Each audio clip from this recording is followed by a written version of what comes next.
My hands are shaking as I document this. I'm not exaggerating in the slightest. My hands are literally trembling. I can't tell if it's from excitement or fear. My apartment is in a post-apocalyptic state. Empty bags of chips and cans of energy drinks are scattered all over my floor and desk. My eyes burn from staring at my laptop screen for hours. Going out seems like such a foreign concept to me after spending the last month inside with the blinds drawn. I haven't shaved or showered in quite a bit of time as well. In truth, I'm rather disgusted by myself, but my lack of personal hygiene isn't the main issue at hand. I found her. I know a lot of you won't believe me, but I'm speaking the truth. Skeptical or not, facts are facts. And I'm not the type to mindlessly chase after a legend if there isn't a spark of truth among the fiction. I never trust a story unless I see the being it describes with my own eyes. However, no one can prepare you for what happens when the supposed legend turns out to be more than just a made-up tale. You see, I maintain a forum that specializes in the paranormal. Just another place on the internet for us amateur ghost hunters. I am sure that there are thousands of sites like mine floating on the web, but I've managed to build a fairly well-maintained community around it. I've dug into various unnatural subjects suggested to me in the past, but I've yet to come up with any actual results. Scrolling down threads one night, however, one caught my eye. It was titled Shadow Dancer, and was last edited by someone with the username BlackEye66. The thread wasn't linked to an actual source, so I couldn't tell who the original author was. In short, it was about a supposed phantom that resembles a woman, and could be seen after completing the required steps. No further description of the figure was stated. It said that one could only call upon the Shadow Dancer once in his or her lifetime. Any attempts at doing it again are said to have deadly results, and if successfully encountered, it's said that the apparition will ask a question.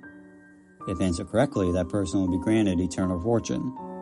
If not, they'll be forever cursed.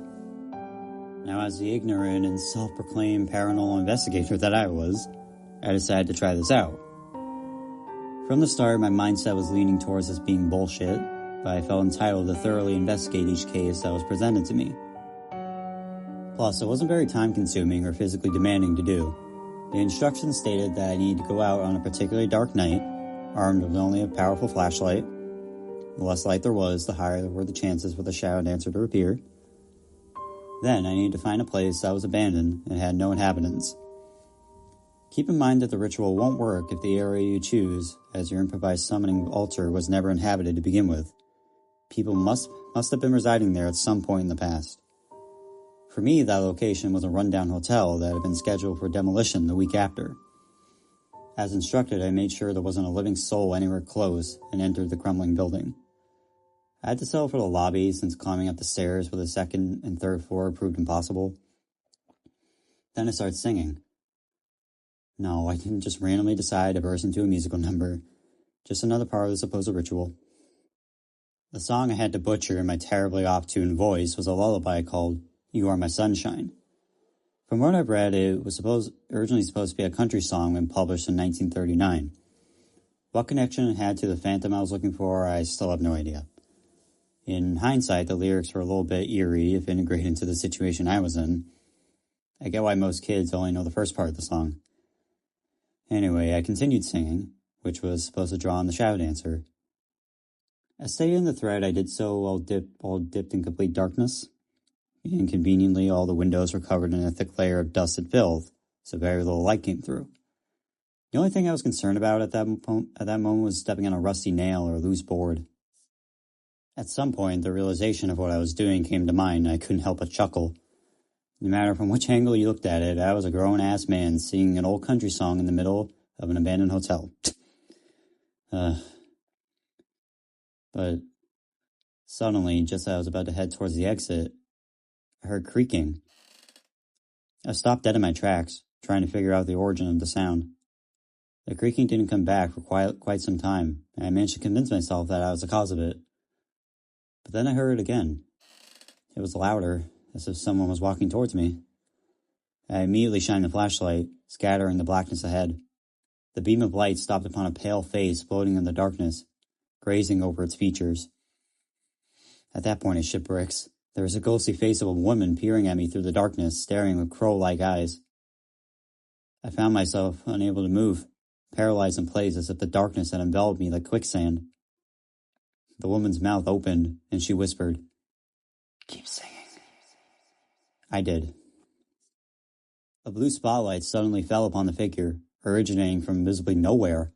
As if my horrible vocal attempts were sweet music to her ears, she started dancing gracefully with an invisible partner. The spotlight moved as she did, resting her gentle hands upon a pair of unseen shoulders. She wore a dress that was, you guessed it, black, with a red ribbon tied around her waist. That accessory was the only outstanding part of her otherwise colorless form. Now that I had a better look at her, I was shocked to find that her skin was not white, but gray. The invisible gentleman that led the amazingly choreographed performance lifted her into the air, which to me appeared like she was floating. Now, I was too scared to interrupt her, so I kept on singing, repeating the lyrics over and over until she was satisfied. As her display of pure grace had come to its graceful end, the spotlight that illuminated her began to fade. Even more disturbing was the fact that my flashlight went out not long after, so I was blind once more. My heart began pounding wildly in my chest as I felt her cold fingers upon my cheeks. Her nails trailed down to my neck and stopped at my Adam's apple. I felt her cold breath on my face, making me shiver even more than I already was. "Are you ready to answer my question?" she said in a voice that was a mixture of that of a child and a grown woman, both sounding independent of each other. I nodded, hoping that she was able to perceive my movements. Speaking at this point was rather difficult. I feel uncomfortable sharing it with anyone, but the question she asked me was very personal, something that's been haunting the back of my mind since my childhood. In fact, I'm not even sure if it can even be qualified as a question. After a few minutes of thought and feeling her freezing breath on my dry lips, I gave her the answer that I thought was right. But she leaned closer and whispered in my ear, "Wrong." After that, I woke up in my apartment, physically unharmed. For a while, I debated with myself on how real the experience actually was. I could have been dreaming after a long night of web searching. Then again, I couldn't shake the dreadful feeling that rushed through my body as I recalled the woman's final word. Wrong. After a while, I indeed forgot about the ordeal, continuing with my daily life as usual. I stayed clear from creepy stuff for the time being, just to be on the safe side. However, everything started taking a turn for the worse with the death of my brother. He was a victim of a very unfortunate accident during work. A crate dropped over him and cracked open his skull. He died on the spot, crushed by the massive container. A week after his funeral, my mother passed away as well. Again, due to a very unlucky turn of events. Now let me tell you, it was getting very hard to convince my traumatized conscience that it was a coincidence, and avoiding the connection these events might have had with the description behind the shadow dancer. I lost my job afterwards, though it was partially my fault as I began lashing out at my colleagues for nothing. After experiencing the death of two of my closest people, can you really blame me? I knew I was cursed when my father, my final living relative, died while mowing the grass. How does one simply decapitate himself with a lawnmower? No, I refuse to contribute everything to coincidence anymore. If all of this is because I failed to answer that damn question, I have to know. By now, most people will qualify me as a hermit. I stay in my apartment eating through the last of my savings in hopes of learning more about what happened that night at the hotel. Unfortunately, the old structure is demolished, so revisiting the spot of my nightmare's encounter is not an option. And no matter how much I search Shadow Dancer, the results that come up have nothing to do with the phantom I saw. The thread that informed me about it in the first place is surprisingly, or unsurprisingly, also gone. The only real lead I have is the username of the last person who edited the article, BlackEye66. I tried private messaging him and emailing him, but I've yet to receive any response.